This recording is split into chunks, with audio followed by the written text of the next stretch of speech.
अबे जाके चीन पे कर दमाई तो 2000 स्क्वायर किलोमीटर चीन कब्जा करके बैठा। नहीं, हम ओल्ड सिटी पे सर्जिकल स्ट्राइक करते। AIMIM के सदर असदुद्दीन ओवैसी का ये तल्ख अंदाज तेलंगाना के संगारेड्डी में मुनाकिद अवामी जलसे का है, जहां उन्होंने बीजेपी लीडरान के सर्जिकल स्ट्राइक वाले बयान पर जमकर हमला बोला। उन्होंने कहा कि हिम्मत हो तो करके दिखाओ, वहां लोग चूड़ियां पहनकर नहीं बैठे हैं। इस मौके पर उन्होंने मोदी हुकूमत को चैलेंज करते हुए कहा कि हिम्मत हो तो चीन के खिलाफ सर्जिकल स्ट्राइक करके दिखाओ, जो हमारी जमीनों पर कब्जा करके बैठा है। ये बीजेपी के लोगों को तकलीफ क्यों हो रही है? अगर मेरे हाथ में स्टीयरिंग है तो इतने करोड़ रुपए मंदिर को लगे, बोलो ना तुम। नहीं, गुम्बद को तोड़ेंगे।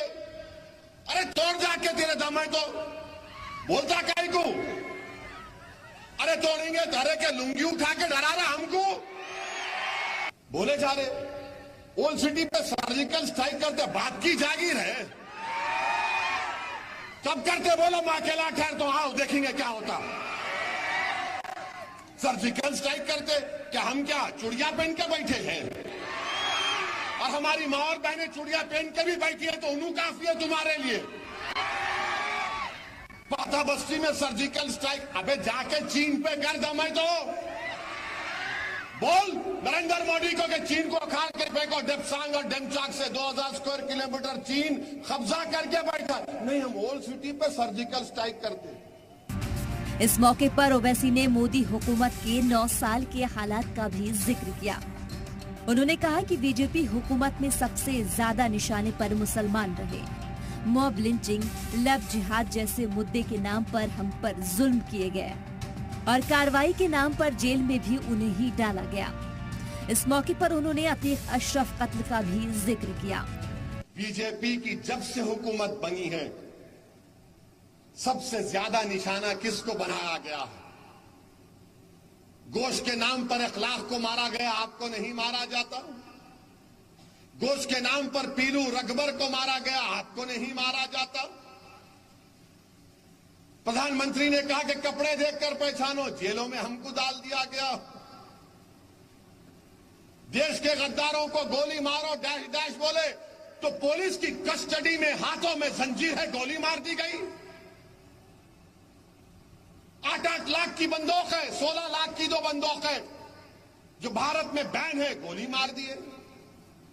अरे हम मर रहे हैं, जेल में हम सड़ रहे हैं, पीटा हमको जा रहा है, गालियां हमको दी जा रही हैं, देशद्रोही का इल्जाम मुझ पर पड़ता है।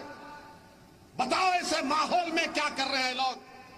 मजलिस-ए-इत्तेहादुल मुस्लिम की रैली में पहुंचे दलित और पिछड़े तबके का जिक्र करते हुए ओवैसी ने कहा कि नफरत फैलाकर उनके हक लूटे जा रहे हैं और जिम्मेदार मुसलमानों और मुगलों को बताया जा रहा है।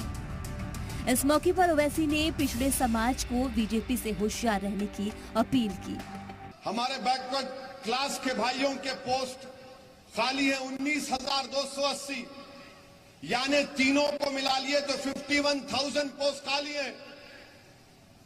और हमको कहा जाता है मुसलमान जिम्मेदार है। मुसलमान कहां जिम्मेदार है? जिम्मेदार तो नरेंद्र मोदी है जो आपको नौकरियों से महरूम रख रहा है। जिम्मेदार तो आरएसएस है जो आपको प्रोफेसर के ओहदों पर नहीं लाना चाहती है। जिम्मेदार तो हिंदुत्व की आइडियोलॉजी है जो आपको नौकरियों से महरूम रख रही है। और क्या बोलते? नहीं, मुगल बादशाह अकबर जिम्मेदार है, औरंगजेब जिम्मेदार है। अरे अकबर औरंगजेब को मर के कितने साल हो गए? 400 साल, 300 साल, मगर ये तो नौकरियां है ना। 9 साल में आपको कितनी नौकरी मिली बताओ गवर्नमेंट ऑफ इंडिया में? अवामी जलसे के दौरान ओवैसी कांग्रेस समेत तमाम सेकुलर जमातों पर भी हमला बोला।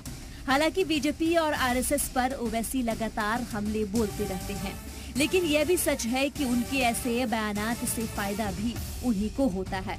अब ऐसे में बड़ा सवाल ये है कि बीजेपी इसे इश्तियाल अंगेज बयान उन्हें उकसाने के लिए देती है या मुसलमानों को जोड़ने के लिए।